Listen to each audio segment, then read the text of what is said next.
How you guys doing today? Today I'm going to do a tutorial on a 100% automatic pig grinder. This will be able to be used in 1.7.2.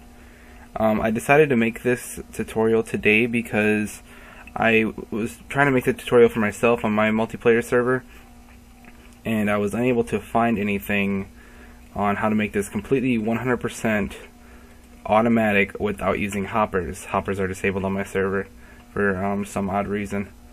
So I decided to go ahead and make a tutorial that does not involve hoppers. These two blocks of glass here represent two spawners that you would find regularly within the world, maybe in a cave, spawning cave spiders or something like that. This is relatively simple, easy, and it doesn't cost too many materials to actually design the spawner itself. So let's go ahead and get started. The actual box itself is going to be 10 by 10. So if you take into account where the spawners are actually located, you're going to do 1, 2, 3, 4, 5, 6, 7, 8. Let's see here. Let's make our box first, just for sanity's sake. There's 10.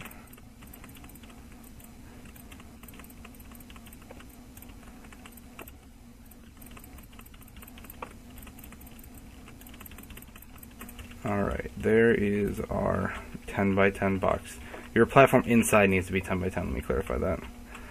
So you're going to go 5 in. 1, 2, 3, 4, 5. And we're going to assume your spawner is maybe here and here, let's say. It doesn't really matter the positioning of the spawner as long as they're semi-close to one another. And dead center, you're going to make a 2 by 2 hole, which is where your pigs are actually going to fall into, or whatever you choose. We're going to go ahead and bring this up one more block.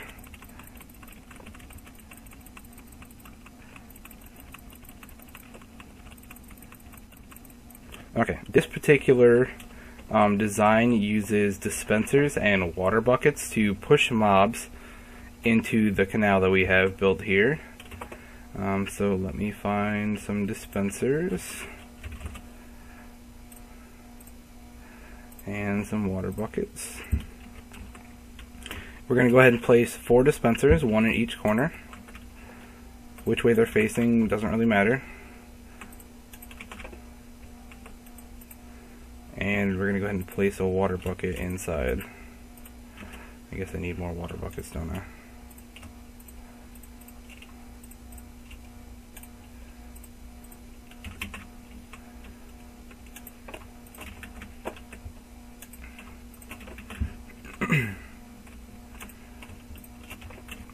Alright, now we have that set up. Let's place our spawners where we had put them. Go ahead and break the block underneath. There we go. Perfect. Now we are going to go ahead and start doing some of the redstone. It's really simple. All we're going to do is we're going to place a redstone repeater going into each one of the dispensers.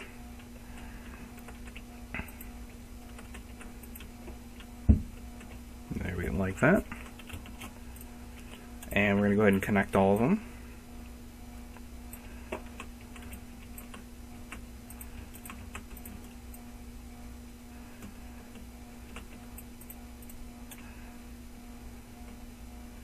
Like that. And we're going to go ahead and give it a power source just to make sure it all works out. And your redstone isn't going to reach, so you're going to have to make sure to put some repeaters in between them. Doesn't really matter where they're at as long as it all connects.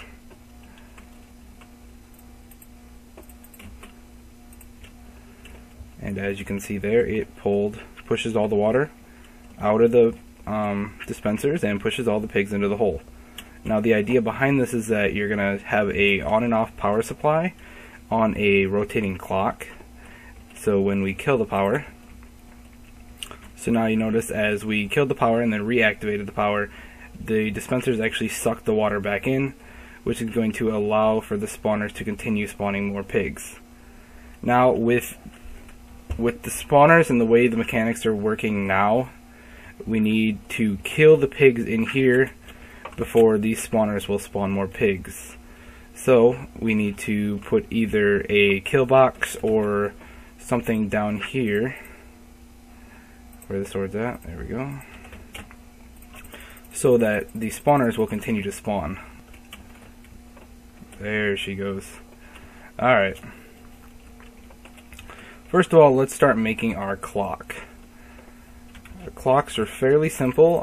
In my single player, or in my multiplayer rather, I have the clock underneath of this, which is fine. If you're doing it above ground, you can do it off to the side. It doesn't really matter.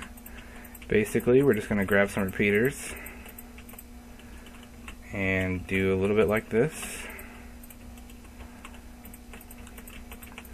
And you're going to have to play with the exact amount of repeaters you need. It's fairly simple though.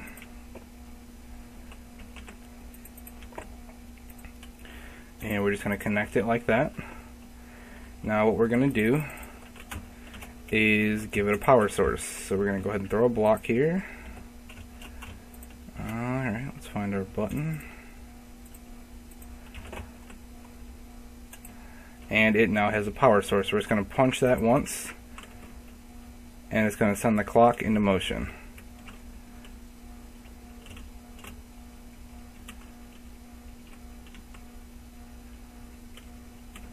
Now you notice it's a little bit fast here. It's not really giving the pigs a chance to spawn.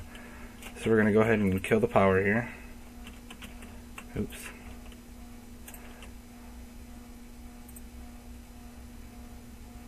There we go. Alright, now the power is killed. And we're going to go ahead and set a little bit of a delay on some of these repeaters so it gives the pigs a good chance to spawn. So we're going to go ahead and set all these to max.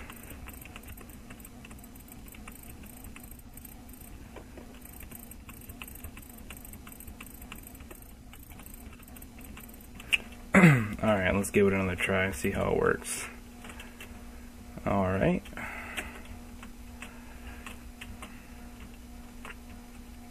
So there it goes, it takes all the water away.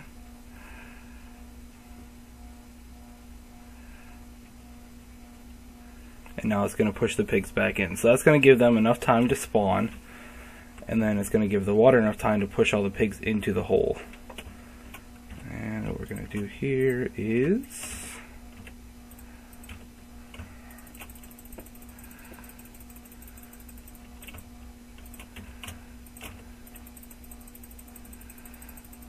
just get these out of the spawning box.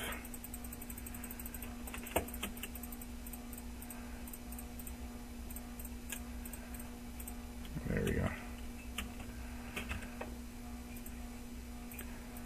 And just for the idea here, we'll throw some lava in here. Alrighty. Now, as you may have noticed, some of the grass is decaying because we left that water on there a little bit too long. If this does happen, what I decided to do was grab a fence post or a fence gate, whatever, and we're just going to break one glass block and put a fence post in there. That'll keep the grass connected to the inside, and it'll help your grass regrow without letting any of the pigs out. So let's go ahead and kill this again. Let our grass regrow for a second here.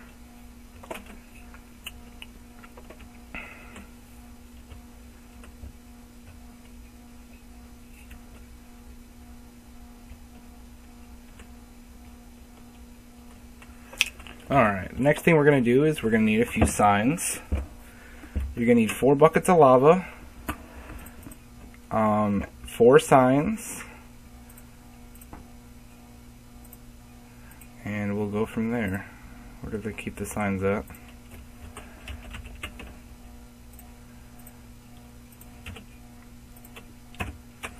Alright, it's kind of tricky with the lava here because if you give them the actual source block, they're going to try to swim up in the source block and they're going to burn in the lava, and that's not what we want. We want the pigs to be cooked in the lava.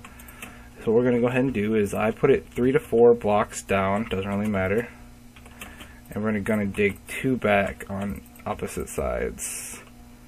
Or wait, no, 3 back, sorry.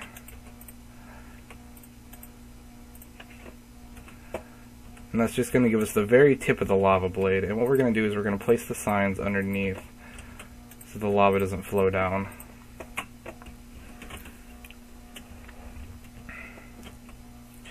Now when the water comes out, it's going to push the pigs into this pit. They're going to fall through the lava, and they're going to land at the bottom for you to collect their pork chops.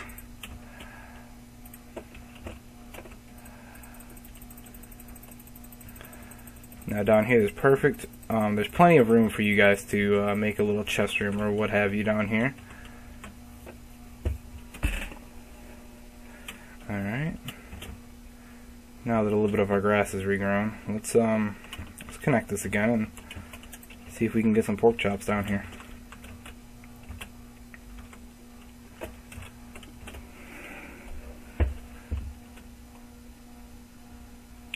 Alright, and as you can see, the pigs are kind of going everywhere. So what I would recommend is put a fence up or some fence gates.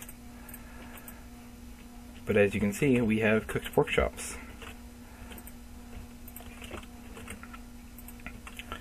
Since there's no hoppers, you do have to wait down here, or what I like to do is I like to leave my Minecraft running and just go to bed or go do something, and you're going to come back to an inventory full of cooked pork chops, which is great for eating, or on my server I sell them at my store.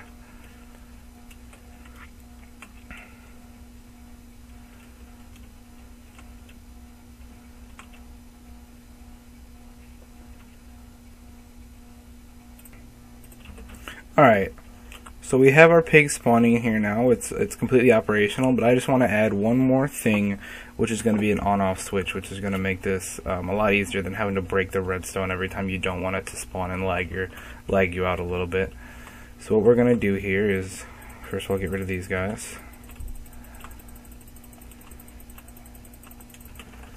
Alright, and we're just going to break...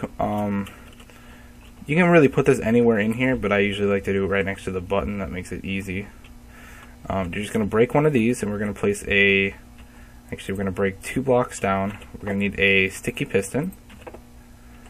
You're going to go ahead and put that sticky piston in there, and we're going to put a block on top of it.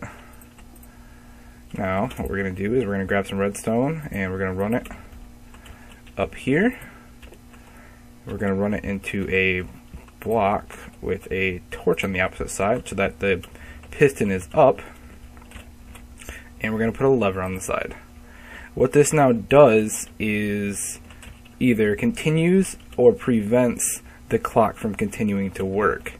So as you can see, the block is in the up position. That means the redstone will carry through the block, as we can see here. As you saw there, the redstone signal travels through the block with no problems. So this would be in the on position, as it is forcing the grinder to continue to work. Now if we wanted to shut this off, we would just flip the lever, the block retracts there, and you notice that the signal is going to die out. To restart it, all we're going to do is flip the lever back up and hit the button again, and it will start going again.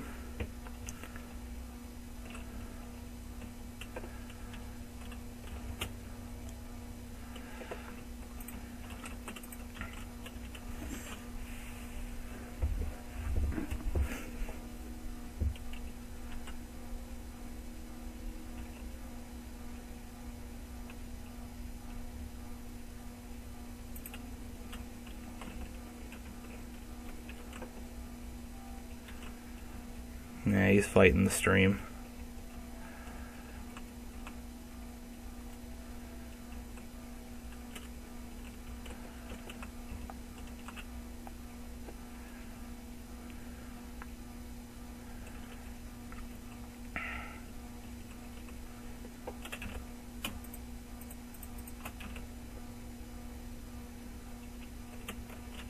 Alright, let's go on down here, and as you can notice, we have cooked pork chops.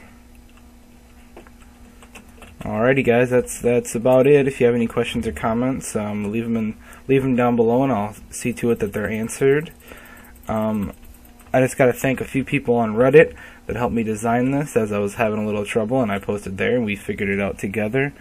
That is it for today.